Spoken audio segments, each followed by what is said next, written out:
These are the 6 animals in the preconditioning pen right now, and you can tell that the gate is open. The gate is open, and these animals, anytime I show up with the feed, they'll come running.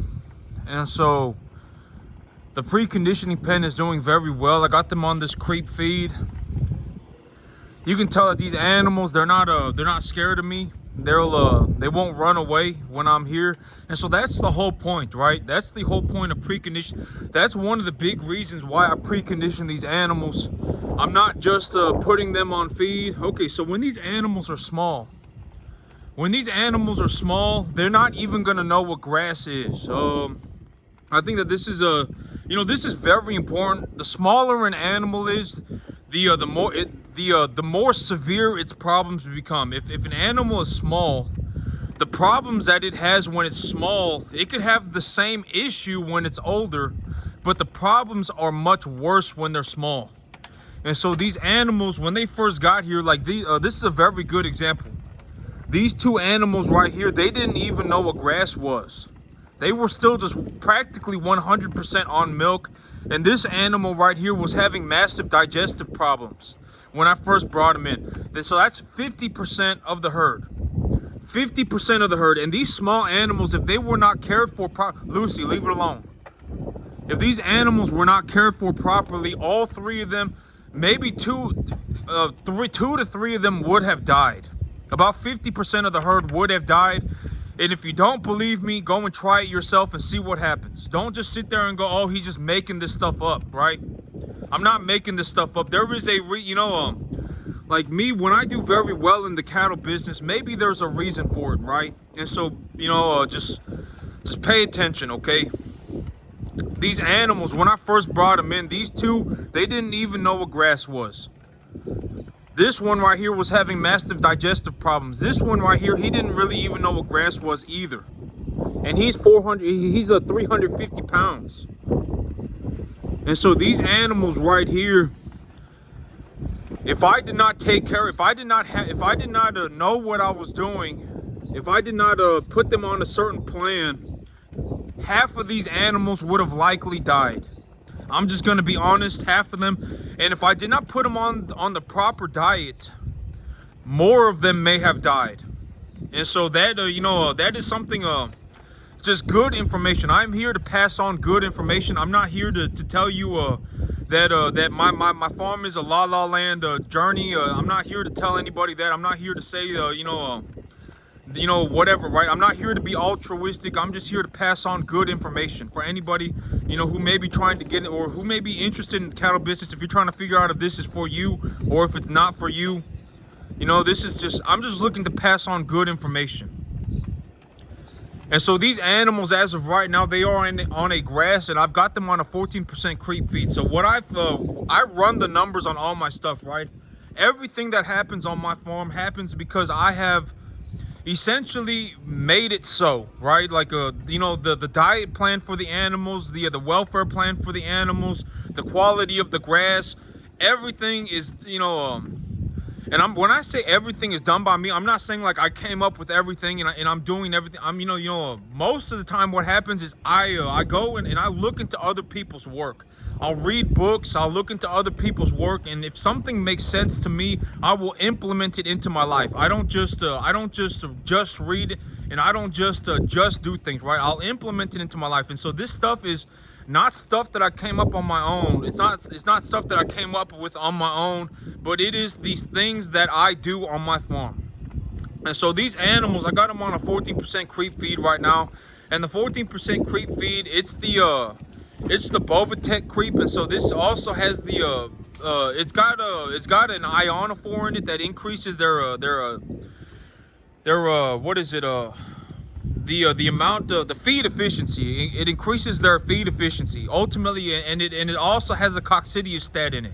And so if these animals have coccidiosis, the feed will take care of that for them too. And it's also got acidosis medication in it. The ionophore is an acidosis medication. It's also a feed efficiency. It increases their feed efficiency and also acts as a coccidiostat. And I pay $440 a ton for this. Okay, so the smaller an animal is, the most realistic way to think about, if you're trying to run your numbers and you're trying to and you're looking to figure out, what does this cost me and how much do I make on it. From what I have seen, an animal will eat about, because, okay, so all feed, even hay is not 100% dry feed, right? There is probably about 10% or more, 10 to 15% moisture in the feed. And so when I talk about these animals need 2.75% feed intake a day, I'm not talking about, what I'm talking about is dry matter. And so if your feed, because the most realistic way for me to pass on good information is to just put everything on the same field, right? And so what I'm talking about is dry feed. If your feed has 15% moisture, you will need to feed a little bit more than someone who has a feed that has 10% moisture.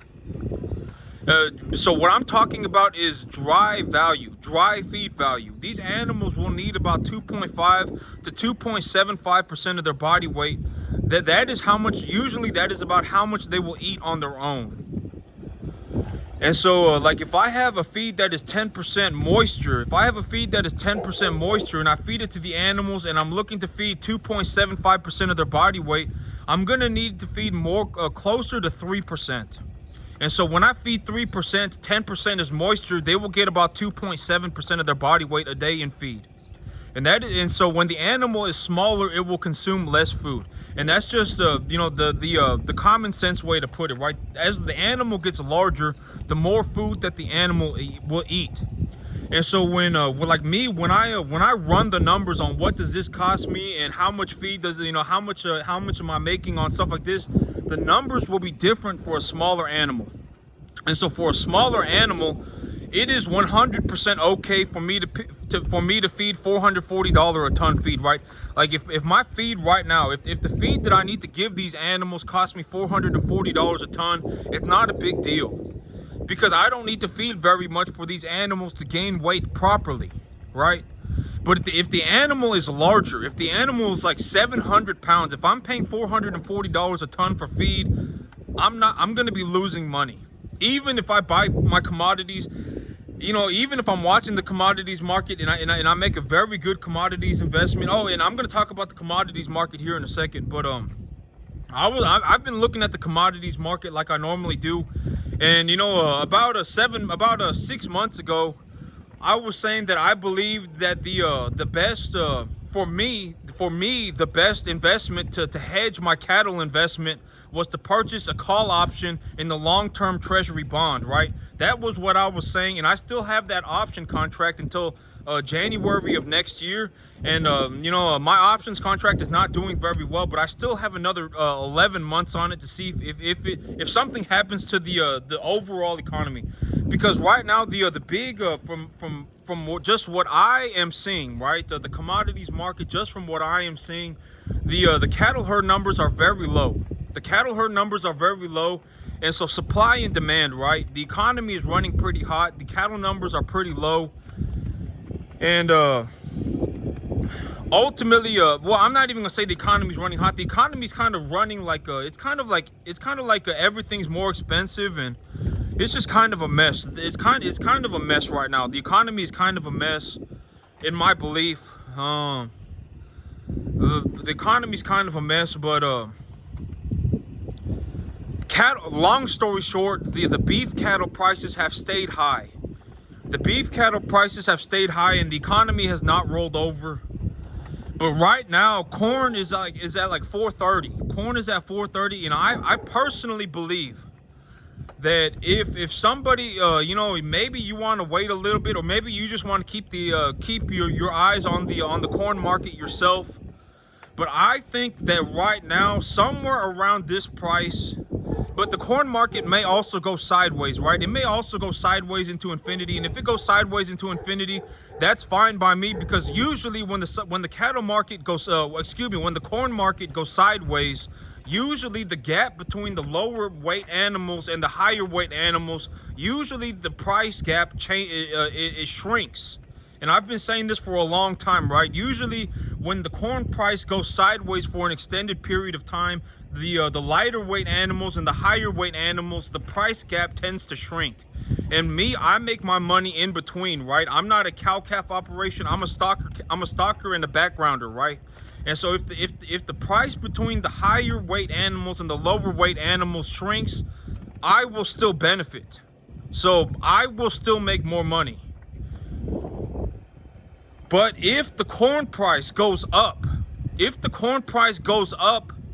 the overall cattle market tends to go lower. All of it tends to go lower. And with where cattle prices are right now and with where corn prices are right now, I would think that, you know, maybe you want to wait until summer and see. But I mean, ultimately, even if you wait 2 months, it's like if you invest right now versus if you invest in 2 months, it won't, you know, like if you buy an options contract for 2 years out, let's say you buy an options contract for 2026, it's not really going to matter, right? It's not really going to, the 2 months are not going to be what make or break your investment portfolio. And so I personally think that if you are looking to hedge your investment in cattle, that a call option in the corn market would be a good idea as of right now. That is my personal opinion.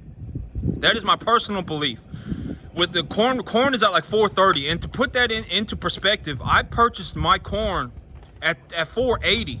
I purchased my corn from a commodity broker at 480.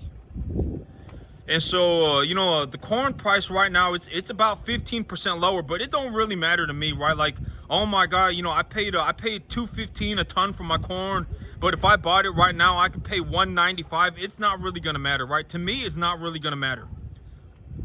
And you know, and it's really like, you know, like if I were really going to look to hedge my investment, I would need you know, I would need multiple contracts, right?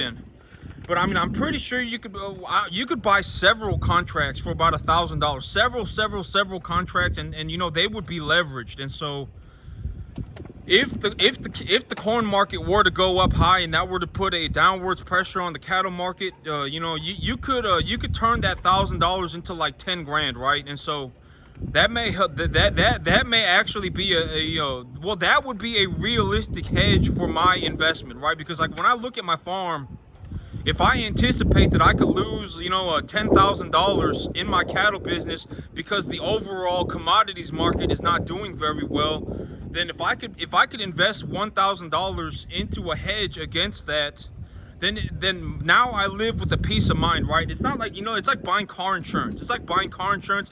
I don't buy car insurance with the intentions of wrecking my car, right? And it's the same way with like if I were to purchase, you know, I probably will here, you know, I've been looking at the corn market. I probably will purchase call contracts in the corn market here relatively soon. I probably will, just to hedge my cattle investment. And if the cattle market were to do poorly because of the corn market, I can still benefit. I can still make up the difference by having the leverage in the corn market. And if the cattle market does very well, the $1,000 is not going to matter to me, right? If the cattle market does not do very well, the $1,000 that I lost on my insurance contract is not going to matter. It's just not. I mean, it's just going to be, well, it won't matter, right? And so I've been watching the commodities market, and that is my personal belief as of right now. In terms of the commodities market, that is what I believe. But these animals, when I put them on a diet, I do not put these animals on straight. When they first get here, I put them on a total mixed ration. I do not put them on just grain. Like if y'all look into their feed bucket right now, you're going to see that it's just grain, right? I do not feed these animals straight grain when they first get here, because when they first get here, especially if they're small and they've just been drinking milk the whole time, they're not going to know what grass is. So I can legitimately let them out on a massive field of grass and they won't eat anything. These animals, they will not eat anything. And so you need to, I would highly suggest, unless you know, what I mean by highly suggest is your animals are going to die if you don't. You're going to see massive cattle fatality if you don't. I'm just going to be honest. It will happen. I mean, you know, your animals will start dying very rapidly. I would highly suggest putting the animals on a total mixed ration. On a total mixed ration when they first get here for about the first 2 weeks. Give them the forage portion of their diet as well. And make sure to watch the animals when they poop. When they poop, what is going on in their digestive system will reveal itself in their poop. And if you want to know what good cattle poop should look like, just go on Google and look it up. It's called manure score. Manure score. Just look up manure score. It will tell you. There are pictures and diagrams all over the place on Google. And so, I would highly suggest putting the animals on a total mixed ration but once the animals are showing signs of having interest in eating the grass, you no longer need to provide them the forage portion of their diet. They can go out and chew on the grass themselves. And the grass also has to be in a proper stage of development. You cannot just put animals on just a random piece of on a random plot of grass and expect them to develop properly.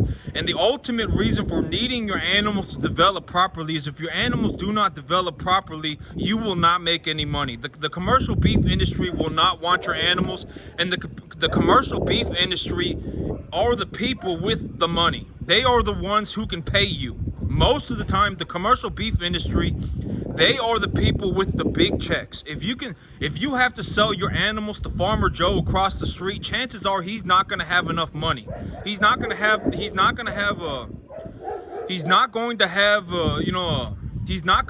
big bucks.